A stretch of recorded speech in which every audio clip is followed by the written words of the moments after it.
pessoal, seja bem-vindo ao podcast Catalisadores, esse que é o nosso espaço para a gente conversar sobre missão, igreja, cultura. Marcelo, nós estamos aí nessa maratona, rapaz. O pessoal diz assim, rapaz, você conseguiu trazer o Marcelo aí para falar?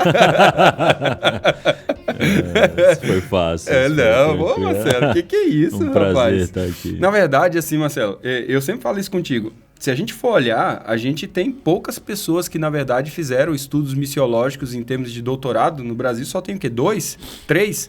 3, né? São 3 ou 4? Eu não sei, mas é por aí. Pelo menos que estão na ativa, né? Aqui no contexto, etc.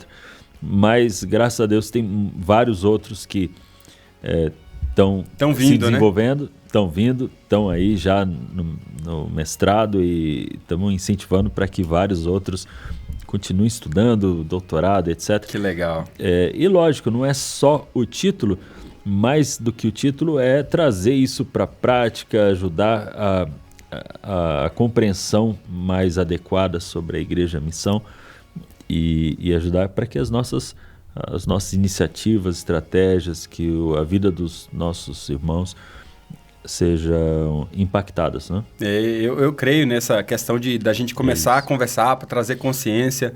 Tem uma frase que ficou desde o episódio anterior para a gente dar uma conversada, e era uma frase que um autor ele chega a dizer que quando a igreja não vive a missão, ela é uma contradição. Você já viu essa frase? Alguém aí que escreveu isso. Foi você que colocou aqui no livro, rapaz. Sim, eu sei. E isso tem a ver com, eu acho que a essa altura, nos 2 episódios anteriores, a gente falou tanto sobre essa definição sobre missão como sendo típico da compreensão básica, fundamental. Iniciativa de Deus, né? De quem nós somos como filhos de Deus, que é por isso, né? Então, se não tem uma missão, se não participa da missão, não desenvolve missão, não pode ser considerado, né, igreja, nem cristão. A gente falou, eu lembro que no episódio, acho que anterior, a gente tocou nesse ponto de como o movimento adventista, ele é por definição um movimento missionário, né? Ele nasce como um movimento missionário e talvez a maior perda de identidade do movimento, talvez a maior perda, vou repetir, talvez a maior perda de identidade do movimento, porque a gente fala de identidade de tanta coisa muitas vezes assim, não vou dizer trivial, mas de muita coisa que muitas vezes tem a ver com estética, sabe, Marcelo? Correto. Que a gente vai perdendo o fundamento. Então, assim, a gente conhece muitos contextos que as pessoas perderam de vista já há muito tempo esse envolvimento missionário, esse engajamento na missão, esse ímpeto de sair e ir, não obstante eles acham que eles são ricamente denominacionais e têm uma identidade muito forte, mas no fundo, o que a gente colocou aqui desde o episódio anterior é o seguinte, bem, se você perdeu a missão, é possível de que você já tenha perdido a identidade e nem sabe. Realmente, é uma pena que a gente tenha gasto tanto tempo discutindo essas questões estéticas ou mais externas dentro do contexto de cultura e identidade, não é? E tão pouco daquilo que é fundamental, que é essencial, que está no interior dessa discussão. Eu acredito muito claramente nessa maneira de enxergar as coisas, onde a gente parte do centro, parte de compreensões fundamentais, imutáveis, e vai construindo, vai construindo para algo que é mais externo, que é contextual, que muda de acordo com a cultura. A gente começou falando aqui sobre essa questão de que o ponto de partida, né, é Deus, e ele não é só o ponto de partida, Marcelo, ele também é o ponto de chegada, né? A missão, ela é entendida como sendo derivada da própria natureza de Deus, é ele quem inicia e também quem sustenta a missão, e é com ele que finaliza a missão, Marcelo. Então, o movimento adventista sempre disse isso, né? Deus vai terminar a obra, né? Deus vai terminar a obra porque a gente olha humanamente falando, Marcelo, humanamente falando, o mundo tem 7 bilhões de pessoas. Né? Humanamente falando, não tem como. Mas a gente crê que é Deus que também conclui. Veja, então é muito importante a gente entender de quem que é o ponto de partida, de quem que é o ponto da manutenção da missão e de quem que é o ponto da chegada da missão, Marcelo. É isso. E é tudo sempre em entrega e sujeição a Deus, né? Não tem outra maneira. Isso é importante, essa dependência de Deus na missão. E por que a gente enfatiza tanto isso? Porque a gente já mencionou, né?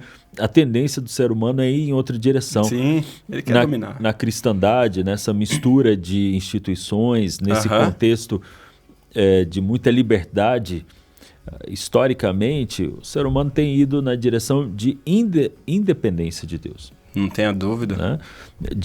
E que é o fruto natural do pecado. Eu sempre falo sobre os elementos de antimissão, né? Eu acho que é o Ronaldo Lidório que toca nesse assunto dos elementos de antimissão. Se a missão nos leva para um encontro do outro, que foi um dos elementos que a gente trabalhou também no episódio anterior, se a missão nos leva para o encontro do outro, a antimissão nos torna, na verdade, narcisistas, né?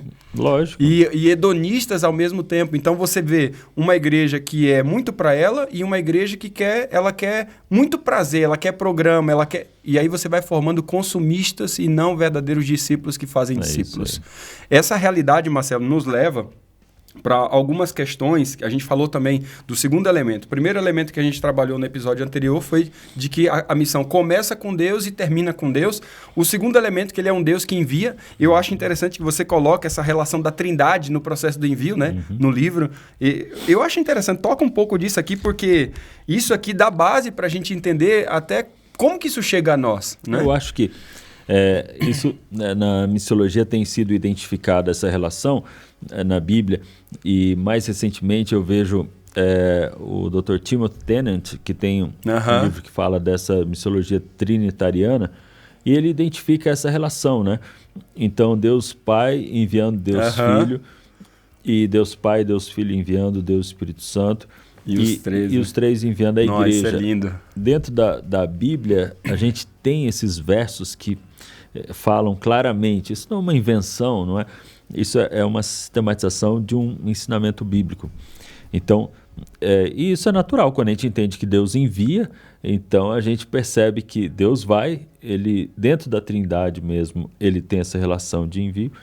E isso também nós somos privilegiados em podermos participar desse movimento. Né? Isso chega para nós e isso muda a nossa postura, né? Pô, se Deus o Pai envia o Filho e o Filho, juntamente os dois, envia o Espírito Santo e os três nos envia, então peraí, nós estamos chamando a igreja para uma lógica de ser uma igreja que envia também. Não de uma igreja... Porque muitas vezes, Marcelo, nossas igrejas estão muito mais preocupadas em reter e acumular do que em enviar e liberar. O contexto, nós estamos falando de paradigmas diferentes. Se tu chegar hoje e dizer assim, ó, irmãos, nós vamos plantar uma nova igreja. Não, aqui você não vai tirar nenhum líder. Se tu tirar o líder daqui, nossa igreja vai enfraquecer, nós vamos ter problema aqui. Então, assim, a gente não tem. Eu costumo dizer que as igrejas não deveriam ter oração de despedida. A igreja deveria ter oração de envio. De envio, não é? As igrejas deveriam, semanalmente, dizer o seguinte, olha, nós viemos aqui para celebrar juntos e agora nós oramos para que Deus envie, nós estamos enviando vocês novamente para que vocês sejam bênção na comunidade e na semana que vem nós vamos celebrar novamente todo mundo junto. Essa lógica muda muito quando você entende o papel trinitário do envio e como isso chega para a igreja e como a igreja adota esse ímpeto. Quando a igreja não envia, será que ela não é uma traição do envolvimento e do chamado trinitário? Lógico, né, dessa relação? Dúvida. É como aquela charge que mostra as pessoas entrando na igreja, né? E quando elas estão saindo, então está lá a entrada, né, da igreja, a placa, e quando elas estão saindo está escrito entrada no campo missionário. Legal, né? Então, muito bom. Você entra no espaço da igreja, depois você entra no campo missionário. Não tem, como você falou, ninguém está saindo de lugar nenhum, não. Exatamente, exatamente. Até porque... Alguém que me falou, acho que foi o Gerson Santos, me falou assim, que quem tem porta é o inferno, né? A igreja, ela está trabalhando porque ela foi chamada para estar no mundo. Então, ela não tem portas que se fecham para o mundo, né? Correto. Alguém até brincou, né? Dizendo que a igreja é a instituição mais mundana que existe, né? Fazendo uma alusão de João, capítulo 3, versículo 16, dizendo que assim como Deus amou o mundo de tal maneira, a igreja também é chamada a amar o mundo. E é dentro desse sentido, tá, Marcelo? Senão vai ter algum aqui que vai dizer, nossa, chamou a igreja de mundana. Não, a igreja é mundana porque ela se coloca para amar o mundo. Ela se coloca como o mundo, como seu alvo do objeto do seu amor, assim como é o objeto do amor de Deus. Ela vive nesse contexto, né, para fazer diferença, sem dúvida nenhuma, Mas ela é tanto, Alex, ela é fruto do seu contexto e ela contribui para o seu contexto. Não tem como a gente evitar isso. Os cristãos não são extraterrestres. Eles não vivem em outro planeta, vivem ali envolvido. Exato. Às vezes tem gente querendo separar e fazer vila, comunidade, cidade. E não dá certo. A gente já viu historicamente e não dá certo. Mesmo porque é uma tremenda incoerência.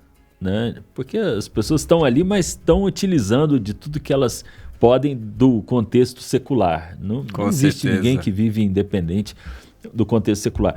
A nossa missão, a nossa batalha espiritual não é aí. Esse é o ponto que as pessoas precisam entender. Isso é fácil, ficar brigando nesses aspectos superficiais, sabe? Não tenha dúvida. Porque fulano usou uma roupa, porque o cabelo tá não sei o quê, porque... Sim, a gente pode conversar sobre isso. Essa não é a nossa briga não, entende? Nossa briga é mais profunda, é muito mais...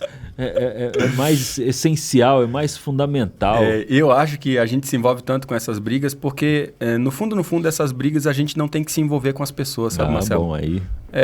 Porque se a gente tiver que realmente se envolver com as pessoas, a gente vai perceber que essas brigas são muito pequenas e periféricas diante das realidades... aquelas mais urgentes da vida humana, entendeu? Lógico. Então, como a gente não está tão interessado muitas vezes em se envolver de fato com as pessoas, a gente fica lidando fáceis, o tempo inteiro com elas, exato. De ficar apontando de longe, como você fala, né? Sem ter que chegar muito perto, sem ter que conviver com ninguém, sem ter que se envolver com as questões realmente essenciais, né? Sim. A gente falou desse fator, então, que Deus começa, Ele que mantém e Ele termina. A gente falou desse fator de que Ele é um Deus que envia. A gente relembrou mais agora. E a gente falou de que essa igreja é uma igreja chamada para os outros, né? E tem um outro fator que eu acho que é muito fantástico a gente levantar aqui, que é o fator desse compromisso com a palavra. Né, desse compromisso bíblico, porque a Bíblia determina as pressuposições necessárias para a gente fazer o estudo da missão, para a gente entender qual que é a missão de Deus. A gente vai ver ali um registro das ações missionárias desse Deus e como que ele age ao longo da história e como que isso se torna para nós, Marcelo, esse grande big picture, né? Essa grande imagem desse Deus que emoldura como que ele age e como que nós devemos, como seus seguidores, agir também com os outros. Eu acredito de que é muito, muito complexo quando eu percebo pessoas que têm muito pouco comprometimento com a Bíblia e mesmo assim quer trazer à tona verdades e realidades, principalmente sobre a missão. Talvez esteja aí o fundamento. Por que a gente precisa se aprofundar um pouco mais, Marcelo, e entender a Bíblia como também a história desse Deus missionário, como um elemento de missão? Eu vejo boas discussões acontecendo ao nosso redor sobre aspectos que nos levam a uma melhor vivência como cristãos, melhor compreensão das dinâmicas da igreja. Eu vejo boas discussões. Claro. Mas algumas delas passam muito longe da Bíblia. E daí, automaticamente, elas ficam pobres, né? Porque no nosso contexto como cristãos, é a palavra de Deus que nos orienta em muito. Porque é a revelação de Deus, a gente parte desses pressupostos. Então, a gente tem que compreender melhor, eu acho, o que a Bíblia fala sobre missão. E você mencionou aí que a primeira grande compreensão, eu acho, sobre a Bíblia é entender que ela é uma narrativa de começo ao fim da missão de Deus, das iniciativas divinas para a missão, e do convite e das respostas do povo de Deus para a missão. Então, quando a gente já vê dessa maneira ampla, isso já nos dá a base, o fundamento para então entendermos. O que isso é só de maneira prática? Porque alguém em casa vai dizer, não, mas eu concordo com isso. A Bíblia, eu sempre usei a Bíblia e tal. Não, mas é assim, não é para abrir um texto bíblico lá qualquer e daí ler o texto assim e fazer uma aplicação faz rápida, um apelo, né? Lá, irmãos, hoje à tarde tem que vir à igreja 2h30 para entregar o folheto. Não é isso. É mais, é muito mais. A gente tem usado, eu acho, muito de maneira errada a Bíblia. sempre assim desconectada, entende? Só lendo o texto aqui, lendo o texto ali, pedaço de texto. Geralmente tem 3, 4, 5 textos da Bíblia que todo mundo usa para chamar a atenção e fazer o apelo da missão. Exato. Não. Temos que ler a Bíblia entendendo que toda ela faz parte desse plano que se desenvolve, que se desdobra na humanidade. Então, eu digo que é uma história da interação de Deus. Sim, você encontra princípios bíblicos para desenvolver a missão. A gente vai aprender de erros e acertos, não é? Não tenha dúvida. Agora, em última instância, a Bíblia é a mensagem da missão. Missão de Deus. Então, em última instância, não é só que eu tenho que ir à Bíblia para aprender sobre a missão, a minha, a de Deus, etc. Não, eu tenho a missão de colocar a Bíblia na mão das pessoas e ensiná-las a também estudar a Bíblia. Esse elemento ele é fantástico, porque na verdade você vai entender que a Bíblia se torna o padrão espiritual, inclusive para a gente avaliar, observar, para os materiais que a gente vai fazer, para as fontes, para as experiências. Ou seja, ela vai moldar a maneira como a gente vai se apresentar diante dessa realidade aí. Então, é como se nós estivéssemos falando aqui de que é a mensagem de Deus sobre o seu propósito e a promessa para a humanidade, e cabe agora à igreja compartilhar esse processo, né? Eu gosto muito de uma declaração que está naquele livro Declaração para a Igreja, quando diz que a Bíblia deve ser conhecida, né, reconhecida como instrumento de ensino e fonte de autoridade a ser usada para conduzir alguém a Cristo. Isso. É possível, Marcelo, que em muitas das nossas caminhadas, a gente, nesse processo de conduzir alguém a Cristo, as pessoas não tenham uma profundidade dentro dessa grande metanarrativa e elas entram simplesmente por formulações doutrinais, muito menos do que, na verdade, o desenvolvimento de uma mudança de vida baseado nessa grande história, que esteja contido na consciência dessa grande história, porque quando você vem dessa maneira, é muito difícil você não participar. É muito difícil você não compartilhar, é muito difícil você não se envolver. Então, quando você muitas vezes vem com questões soltas, com questões que não se conectam, principalmente questões somente doutrinais, que não se, você diz assim, ok, marca xizinho ali, eu aceito, mas você não consegue ver essa relação, você não consegue ver essa lógica bíblica, você então tem muita dificuldade para poder realmente ser essa ponte para as pessoas. E vira uma espiritualidade muito baseada sempre em outros intercessores, né, em outros intermediários. Então é aquela pessoa que fica sempre perguntando para o pastor se ela pode ou não pode fazer as coisas. Né? Um nível de maturidade muito pequena, né? Exato. Então, o nosso testemunho tem que sempre levar para Cristo, eu acho, porque Ele é o único que não falha, Ele é o único que é a fonte de toda essa compreensão. Na prática, eu tenho desafiado algumas pessoas a desenvolverem esse tipo de missão e ministério onde a gente quer colocar a Bíblia, as pessoas em contato com a palavra de Deus. Né? E eu sempre desafio uma questão.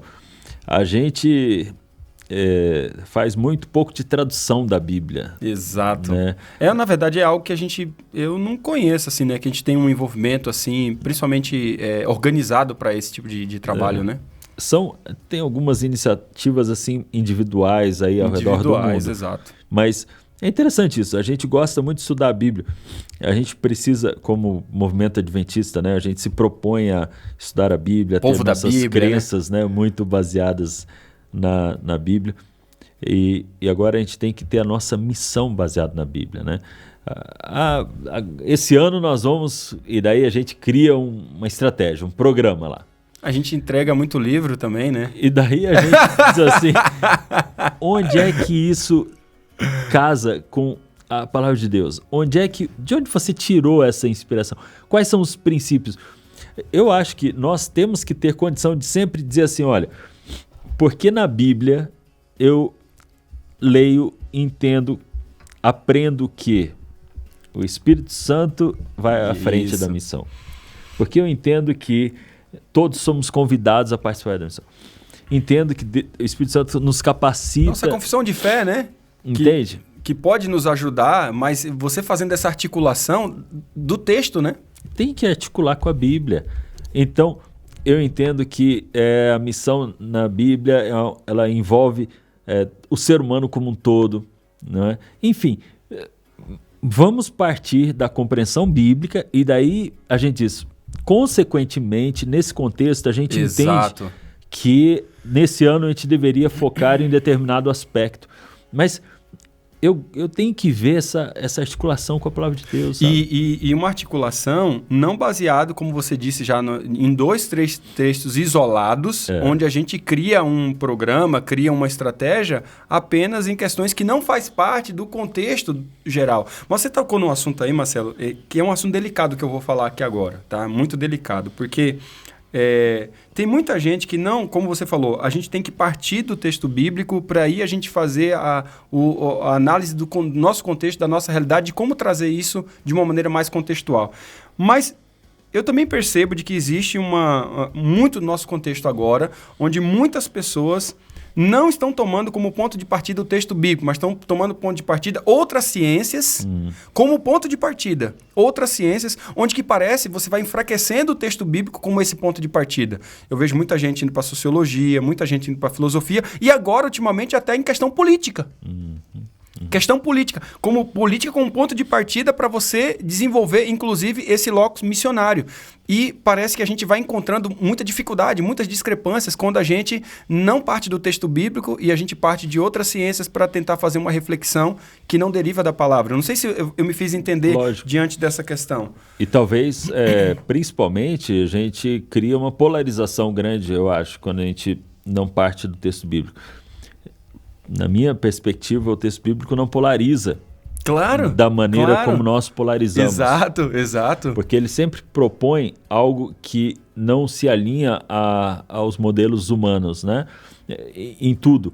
Então, no momento, você vai ter algo desse lado aqui que vai se alinhar com uma determinada ênfase. Um segmento, bíblica. Uma ideologia, alguma coisa. Aí depois tem um outro desse lado.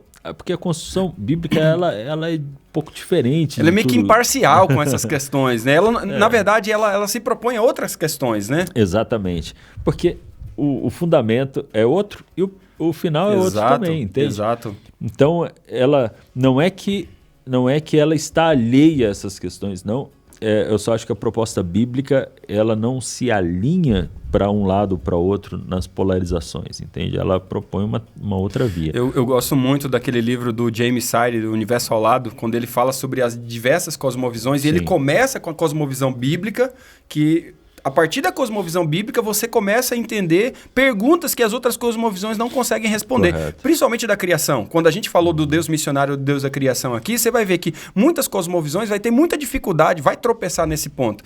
Porque vai tirar o homem do equilíbrio. Ele está abaixo de Deus, mas ele está acima da criação. E normalmente essas cosmovisões ou colocam o ser humano no patamar de Deus ou rebaixa o ser humano para a sua criação. Nunca coloca o ser humano naquele devido lugar. E o chamado missionário é que nos recentra nesse ponto. Porque o chamado missionário nos coloca sabendo de que Deus é soberano, Ele é nosso Criador, mas Ele também nos coloca diante de um chamado de cuidado, de mordomia, um cuidado de trazer graça às criaturas de Deus, quando fala o ser humano, mas também de cuidar daquilo que Deus trouxe. Então, esse elemento da Bíblia, Marcelo, eu vejo que tem muita gente adotando uma hermenêutica que não é uma hermenêutica missional. Você coloca isso no livro aqui, quando fala do Christopher Wright, né? De como que ele trabalha essa questão da hermenêutica missional, que é, na verdade, como que a gente interpreta a Bíblia com esse olhar da missão. Correto. Logicamente que na missiologia a gente aproveita muitos estudos da sociologia e da antropologia. Claro. E da psicologia, principalmente aqueles que nos ajudam a entender melhor o ser humano, não é? A gente já citou aqui nessa temporada que existe essa interação sempre e eu acho que ela tem que começar na Bíblia, eu acho que ela passa pela história, eu acho que ela também passa e dialoga com as ciências sociais e assim ela vai se construindo, né? Agora, é lógico que a gente tem que tem um lugar certo de cada uma dessas questões e a gente tem que, como eu falei, nosso fundamento, nosso compromisso primário é com a Bíblia. Tem um fator, Marcelo, a gente já citou 4 aqui da Bíblia como parte desse processo, que a gente tem que ter ele como ponto de partida, mas um outro ponto é essa comissão, que agora, uma vez que você entende que esse Deus é o dono da missão, de que nós somos enviados, de que nosso chamado é para os outros, e de que nós precisamos ter um ponto de partida baseado na palavra de Deus, nas Escrituras Sagradas, nós entendemos de que essas Escrituras Sagradas vão revelar e vão dar para nós a referência. E a referência é a pessoa do Cristo. É o seu ministério, é a sua morte e ressurreição que traz para nós o verdadeiro fundamento de como que a gente encarna, assim como ele encarnou, de como que a gente vivencia essa lógica missionária. Eu acho interessante porque à medida que a gente vai entendendo mais Cristo, a gente também vai entendendo um pouco mais a missão. E tá aí, Marcelo, tem algo que na próxima série a gente vai falar, que é essa que a gente chama de matriz missional, ou hélice missional, né? Eu já li um pouco aí da tua tese, você fala ali do Van Rhenen, né? Quando você trabalha essa questão de que como que a noção de Cristo interfere no entendimento da missão e como que muitas vezes você não tem uma cristologia também decente, uma soteriologia decente, atrapalha o entendimento missiológico. Sem dúvida. O que a gente vê é que na pessoa de Cristo, na sua missão, a gente tem o maior exemplo. Exato. De como cumprir, de como participar da missão de Deus, né? Do próprio envio de Deus, do seu engajamento na missão. Então, isso que a gente apontou lá no início, na criação, ou até antes da fundação do mundo, né?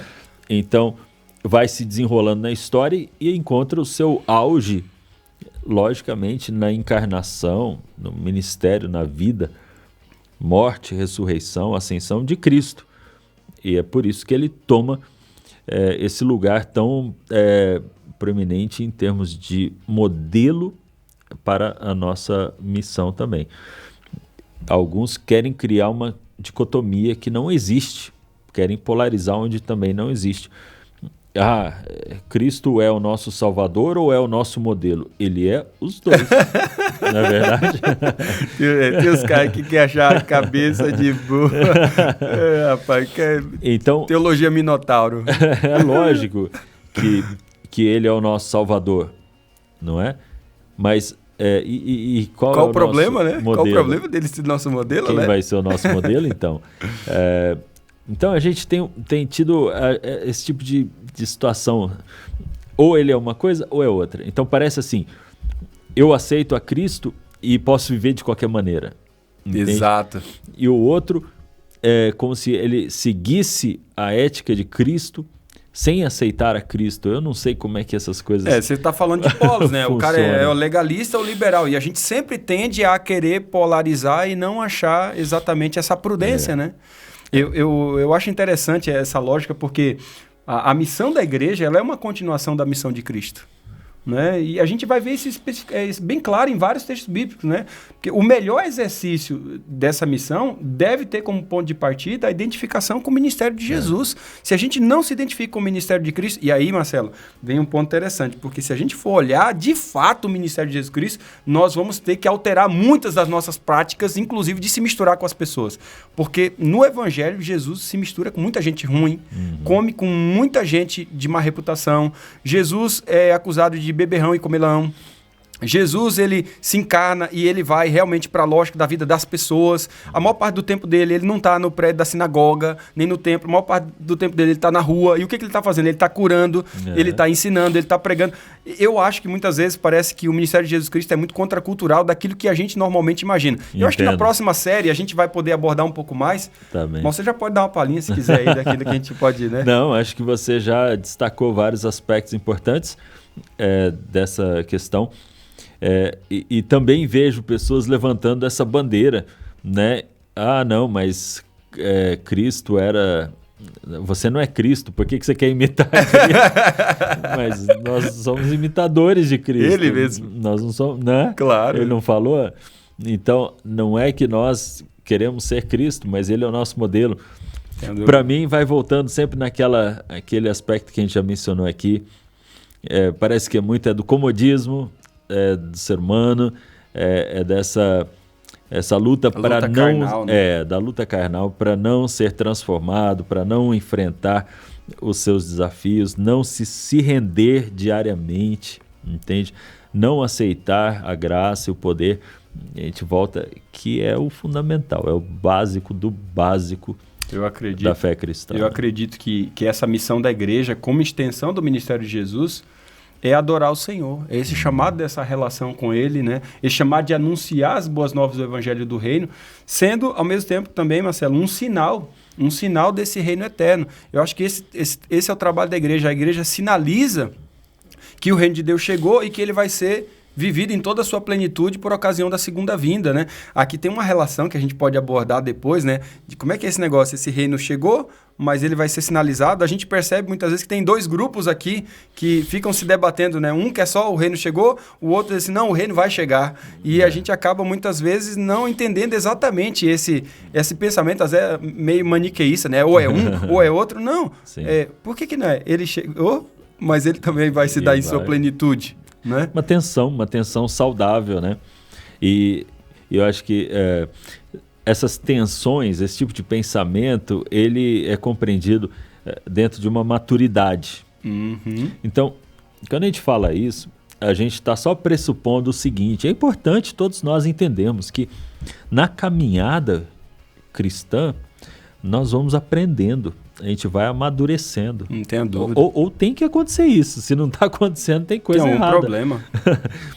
Isso significa que, assim como na vida, né, aqueles probleminhas, aquelas dificuldades que a gente tinha quando a gente era pequeno ou mais jovem, aquelas pequenas rebeldias, quando passa o tempo... Vamos superando, né? Vai superando, vai aprendendo a lidar com aquelas questões de outra maneira.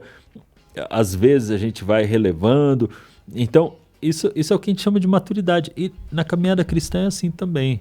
E esse tipo de pensamento, onde a gente diz assim, não, já iniciamos a nossa caminhada na realidade do reino, ainda que não completa, né?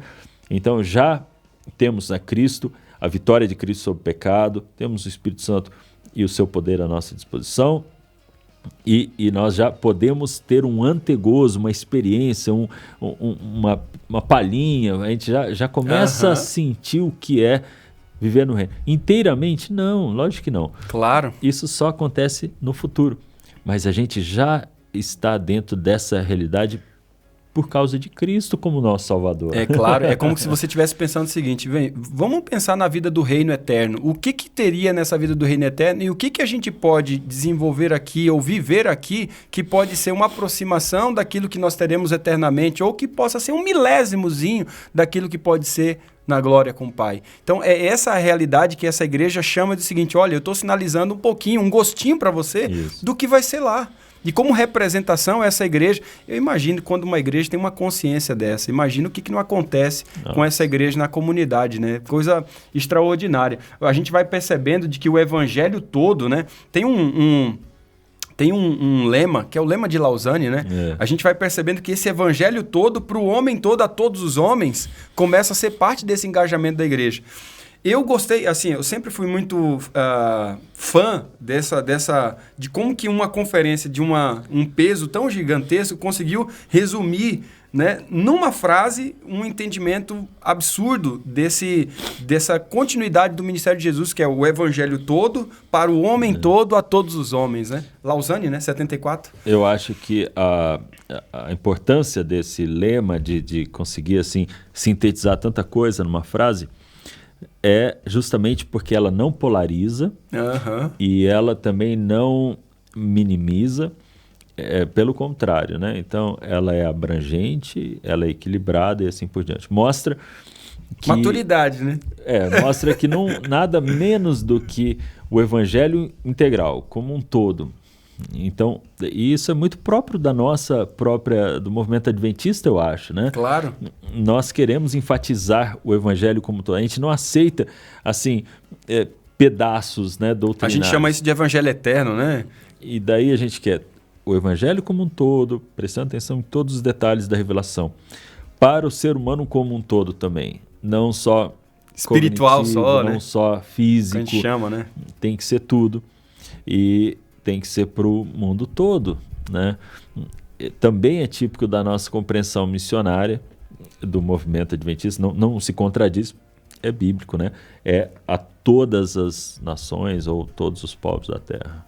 Eu acho fantástico de que essa relação do homem todo, o movimento adventista, principalmente seus primórdios, foi adquirindo muito esse caráter. Por isso que muita gente se pergunta, né? Por que vocês têm escola? O que tem a ver escola com igreja? O que tem a ver clínica, hospitais com igreja? O que tem a ver casa publicadora, de saúde, né? mensagem de saúde, publicações, educação? O que tem a ver? Eu acho que parte muito dessa compreensão do ser humano como um todo. Ou seja, se existe um grupo de pessoas que não tem desculpa para desenvolver uma teologia da missão simplesmente converter para a denominação, é o movimento adventista, porque ele entende que o ser humano é como um todo, ou seja, o chamado dessa relação com Deus é um chamado da relação com o próximo, com o pai, com o meio ambiente, com o seu próprio corpo, com você mesmo.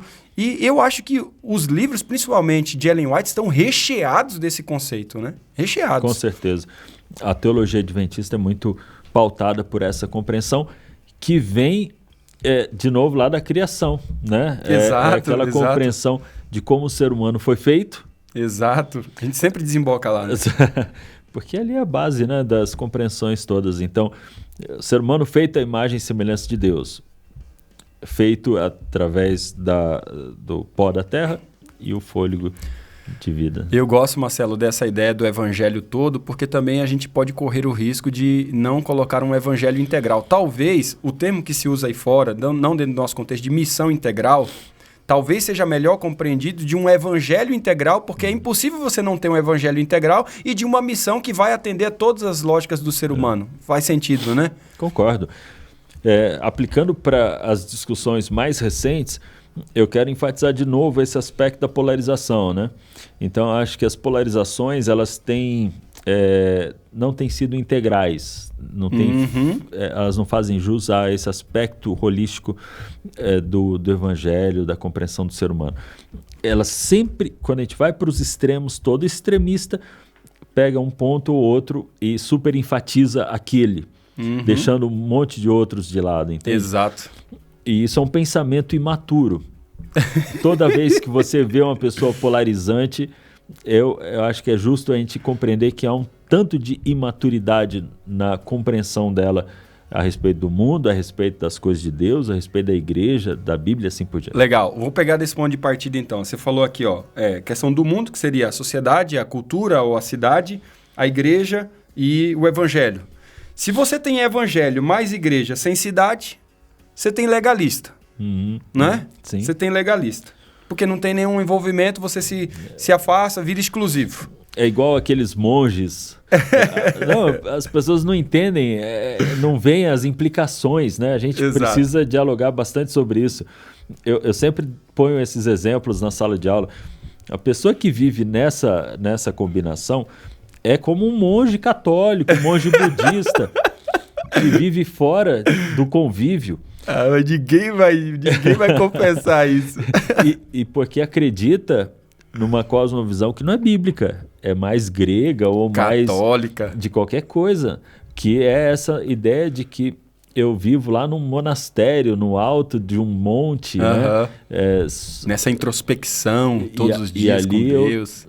E distante dos prazeres carnais, sim, não é? Autocomiseração, né? Flagelo, autoflagelo e tal. Porque dessa... Só que a gente transforma isso com outros termos. Tem outros jeitos, lógico, outros jeitos, lógico, né?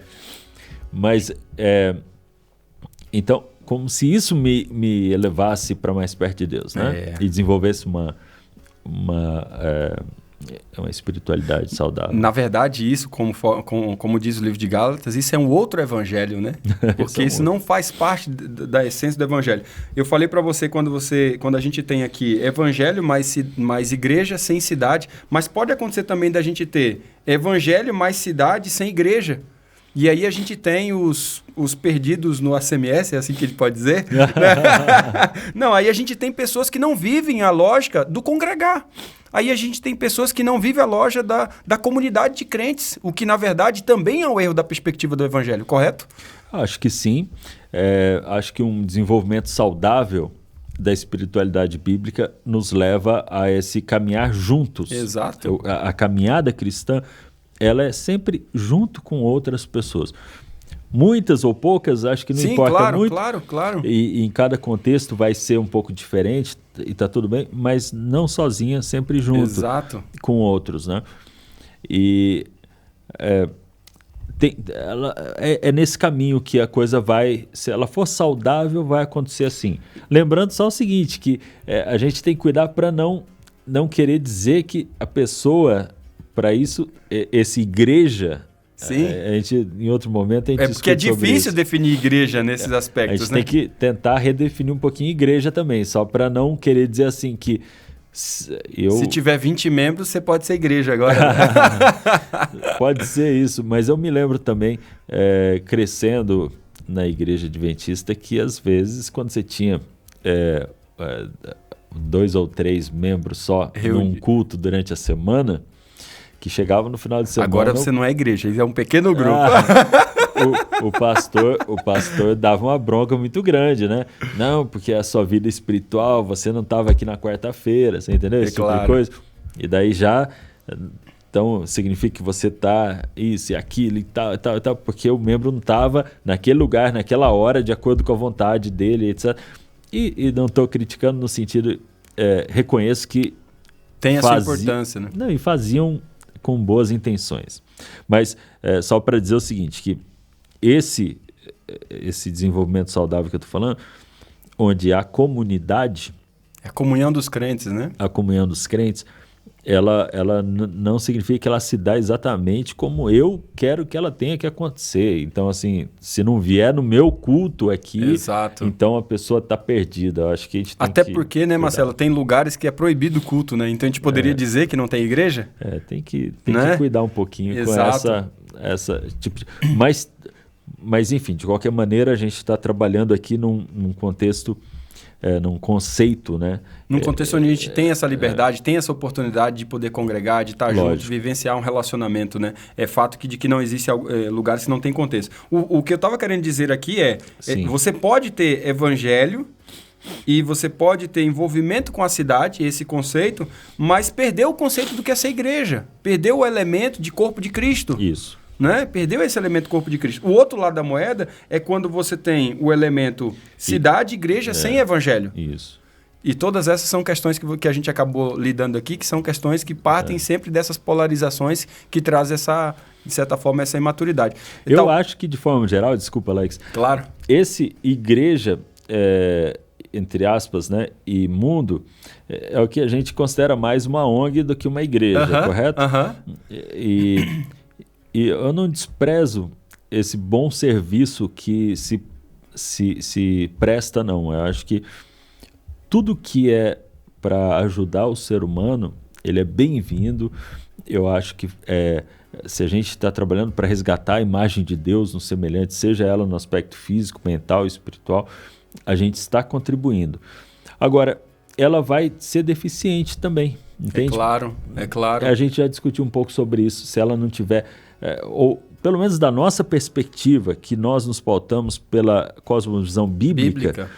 Então ela vai deixar a desejar na sua origem, sustentação e propósito final, né? Porque não é Deus que está moldando de repente ali, ou enfim, eu não quero desprezar, já falei que eu valorizo, gosto, acho que fazem bom trabalho, etc. Mas dentro da nossa discussão... Mas é limitado, né? Dentro da nossa discussão de igreja, missão, então ela... Tem limitações. Não é onde a gente quer chegar. A gente acha que... Tem mais. Tem mais. Tem mais. E esse mais é esse entendimento claro do ser humano chegar a essa noção de que ele vive para a glória de Deus e que, consequentemente, não é só um aspecto... toda a vida, né? É que alguns dizem assim, mas a sua igreja faz menos que a ONG. Só que, de novo, esse é um pensamento polarizante, dicotômico, que uma coisa não justifica a outra. Exato. Né? Então, não é que, sem dúvida, tá tudo certo, respeito, valorizo, mas a gente entende que... Ou a gente pode fazer muito e a mais de todas e mesmo assim ainda ter questões básicas do evangelho que estão sendo passadas de lado. Correto. Né? Então, mas normalmente não é muito... Não é o caso. Normalmente não é o caso. Tem gente que... Não, mas agora todo mundo... só faz e ama. É como se a gente tivesse realmente, né, transformando as cidades assim de uma maneira absurda. Realmente, a maior parte das congregações não fazem. Não é esse o padrão. Raro, né? Não é esse o padrão. Isso, Se a gente tivesse esse padrão, eu acredito que nós teríamos muito mais oportunidades, inclusive para a proclamação verbal. Exato. Né? Então, tem muita gente que diz assim, não, nós temos que focar na proclamação verbal porque o nosso negócio é a salvação da alma eterna, né? A questão é eterna. Só que é o seguinte, a Bíblia não faz essa dicotomia em primeiro lugar. Quando você olha lá 2 Coríntios capítulo 5, diz que Deus nos dá o ministério da reconciliação e Ele nos dá também a palavra da reconciliação. Sim. E por causa de ambos nós somos embaixada. Ou seja, não existe assim, você só vai ser embaixado se você tiver a palavra da reconciliação. Ou se você tiver só o ministério da reconciliação. Não, vocês têm ambos. Por quê? Porque eu reconciliei vocês em ambos. Eu reconciliei vocês servindo e ministrando e pregando, e ensinando. É isso que ele vai dizer lá em Mateus capítulo 9, né? Eu acho isso interessante, Marcelo, porque é exatamente esse expediente que a gente vai encontrar na pessoa de Jesus Cristo, o modelo de Jesus, que vai se apresentar em... Os evangelhos vai mostrar isso para nós de uma maneira assim larga, farta, né? De como que ele realmente se mistura, de como que ele traz essa noção de um ministério muito mais holístico. Vou colocar o holístico até com W aqui, não posso escrever, né? Mas com W, você sabe, é diferente desse entendimento espiritualista holístico aí. Então, a igreja, ela tem uma missão derivada dessa missão de Deus e ela busca todos os homens aonde eles estiverem. E aqui tem um ponto, Marcelo. Se a igreja busca os homens aonde eles estiverem, a igreja tem que ser impelida por esse chamado missionário de sair. A ir e sair, é isso mesmo. Porque se a igreja não sai do seu contexto, não sai da sua realidade, nós encontramos uma igreja que, na verdade, fica enclausurada nos seus próprios procedimentos, nas suas próprias reuniões, que perdeu a sua identidade missionária. Tem um ponto aqui que eu acho bem interessante, de que quando a gente vai entendendo essa realidade de que essa igreja, ela busca todos os homens, aonde eles estiverem, nas suas circunstâncias, na sua participação de anunciar, de ser parte desse evangelho eterno, essa igreja ela começa a vivenciar essa graça de Jesus. Ela crê na operação que vem unicamente da participação do Espírito Santo, porque é o Espírito Santo que concede poder. E nós vimos assim, nós temos a relação aqui, Jesus Cristo dá autoridade e o Espírito Santo dá poder para o cumprimento dessa missão. E tem um texto ali mesmo na Grande Comissão, né, que é o texto final, né? Eis que estarei convosco todos os dias até a consumação dos séculos. A gente usa esse texto, Marcelo, deliberadamente, mas não dentro do contexto. Sim. Não dentro do contexto missionário ali, porque esse texto de Mateus 28, ele tem várias nuances para nós, várias nuances. E eu gostaria de terminar esse episódio, Marcelo, falando um pouco sobre o título desse livro. Veja, a gente já falou muita coisa aqui dentro dele, sem especificar capítulo. Mas eu acho interessante a maneira como você definiu, principalmente aqui, evangelismo e testemunho. Principalmente testemunho. O que é testemunho? Aí você diz, testemunho é a sua autêntica missão de apresentar Jesus às pessoas. E é baseado nisso que você vai construir basicamente a lógica do livro, né? Por que você chegou a essa definição também curta para tentar especificar essa realidade desse chamado, que é evangelista e testemunho? A gente não entrou ainda sobre a questão de quem sabe diferenciar, né? O que é missão, o que é evangelismo, porque as pessoas muitas vezes fazem a mesma... Sim. Eu lembro que na ocasião, esse título, Evangelismo e Testemunho, era o mesmo da lição que a gente estava estudando na época. Exato. Então a gente ia utilizar isso. Mas eu queria um subtítulo que representasse melhor o tipo de construção de pensamento a respeito do assunto, né? Então, eu fui pensando em elementos que eu achava que tinham que estar presentes. Se eu tivesse que, em uma frase, definir o que é que era o conteúdo aí e o que eu entendia sobre todo esse desafio, essa participação humana, né? Então, foi aí que a gente construiu essa frase. Então, cada palavra tem eu acho que tem um significado. Então... Sua, né? Quando a gente fala sua não missão, é do outro, né? Porque é nossa e porque é a parte dentro do escopo. Então, Deus tem a sua missão, Deus é um Deus missionário, mas aqui eu quero destacar o que é que nós temos que fazer, né? Então, onde é que a gente se relaciona? Qual é a dinâmica que existe na nossa interação com Deus? Então, Esse é o aspecto. O autêntica é porque talvez esse seja um dos adjetivos mais cheios de significado nessa geração. Principalmente agora. Onde há esse desafio por autenticidade, né? Há no Ocidente, com a crescente secularização, acho que existe uma percepção também de muita suspeição sobre as instituições, principalmente. Organização, né? As religiosas, principalmente, né? Então, eu quero falar de algo autêntico, algo não é para falar, olha, você deveria toda semana fazer isso, uma lista de o que a pessoa tem que fazer, né? A gente quer... Desenvolve uma espiritualidade meio mecânica, né? Totalmente mecânica. Então, a gente está falando de algo autêntico. E a juventude cai matando em cima disso aqui, né? Porque a juventude está cansada de uma espiritualidade muitas vezes estéril e uma espiritualidade hipócrita, né? E essa espiritualidade hipócrita passa muito desse entendimento onde você não se compromete com o sua, não entende o sua. Por não entender o sua, muitas vezes você tem uma espiritualidade muito autocentrada, né? E não é uma espiritualidade realmente que se mistura com as pessoas. E é batata. Se você não se mistura com as pessoas, se essa espiritualidade sua não encontra eco nos outros, pode ser uma espiritualidade que realmente ela não seja autêntica. Autêntica, Então, a sua autêntica missão, né? A palavra missão tinha que aparecer aí, porque a gente, eu acho que vai ainda nessa temporada explorar mais isso, mas é um termo guarda-chuva, eu acho, é um termo que abarca os outros, historicamente falando e mesmo dentro da missiologia, né? Lembrando só que missão significa enviar, né? A origem etimológica da palavra. Então, a missão de apresentar, né? Esse verbo, esse é o único verbo aí. Então, sim, eu fiquei tentando... Que palavra colocar aqui, né? Que palavra? Porque a missão é tão ampla, né, quando você vai para a Bíblia, que a gente tem utilizado diversas palavras para descrever missão. Mas cada uma tem uma origem com algum tipo de significado atrelado. Claro. Então, se eu falo ali a missão de comunicar, ela estaria certa também. Estaria certo. Não é?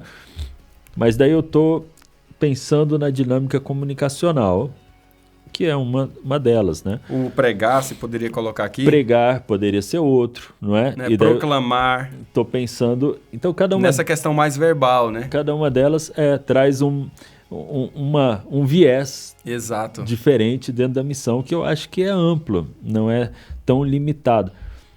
E vale já uma lição aqui, né? Para os amigos que estão acompanhando, que é esse cuidado maior com as palavras que a gente utiliza. Então, é pregação, é proclamação, é testemunhar, é evangelizar. O que é que... Então, quando a gente usa essas palavras, a gente está pensando no que elas significam. Não é que elas estão erradas, elas estão certas. Ou elas podem limitar também, né? Você tem que... Para você não fechar demais o negócio que é amplo, né? Então, o cuidado com as palavras nesse sentido Eu acho que à medida que a gente vai estudando e aprendendo mais sobre isso, a gente passa a usar essas palavras de maneira mais consciente. Bom, eu resolvi usar apresentar. Eu achei que ela limitava menos e falava do que eu queria enfatizar ali, que era essa ideia de realmente apresentar Jesus para as pessoas. É como se nós tivéssemos no aqui convívio, né? E chega uma terceira pessoa, não é? E daí eu digo, olha, você conhece já? Claro, muito olha, bom. Prazer, né? E aqui está Jesus, esse aqui é o João. Legal. E meio que essa ideia que eu tinha em mente. Essa ideia de ali, inserir na conversa, no diálogo, no dia a dia, né? Na vida, né? Muito bom. Porque eu acho que, bom, então, apresentar quem Jesus... É o centro, né? Na verdade, o centro daqui da frase isso mesmo. É a pessoa de Cristo, né? E daí, assim, uma valorização da pessoa de Cristo, porque eu acho que ele é todo suficiente, entende? Claro. Ele é o Salvador, ele é o caminho. E se eu Ele é a resposta, né? Se eu participar, de alguma maneira, a gente apresentar e falar, esse é Jesus, Jesus, João Jesus, entende? Vai ter mudança, né? Vai ter coisas acontecendo. Isso é tudo, né? Desse encontro, dessa dinâmica de encontro, a vida daquela pessoa é transformada, as bênçãos vão transbordar, é isso, né? Apresentar Jesus para as pessoas, né? É o encontro das pessoas com Jesus. Enfim, essa foi eu creio. a lógica por trás aí dessa frase. Muito legal. Assim, eu acho que dá para você ter uma ideia do que o Marcelo vai abordar aqui num livro aqui. Eu acho muito interessante. Mas assim, Marcelo, eu gosto de explorar mais essa frase, mas vamos deixar isso para os próximos episódios aí. Eu acho que a gente já pode entrar dentro dessa frase aqui, como é que a gente vive ela com a motivação correta. Okay. E a gente vai fazer isso no próximo episódio, beleza, pessoal? Tá sendo muito bacana a gente dialogar, conversar juntos aqui. Eu espero você no próximo episódio. Então, compartilha com seus amigos, segue aí. Eu tenho certeza que isso vai ser bênção para muita gente que quer ampliar sobre essa noção de fundamentos da missão, e eu acho que esse livro pode ajudar você. Vai lá no Amazon também, dá uma olhada, vai ser muito bom. Eu espero você então no próximo episódio. Um grande abraço e até breve.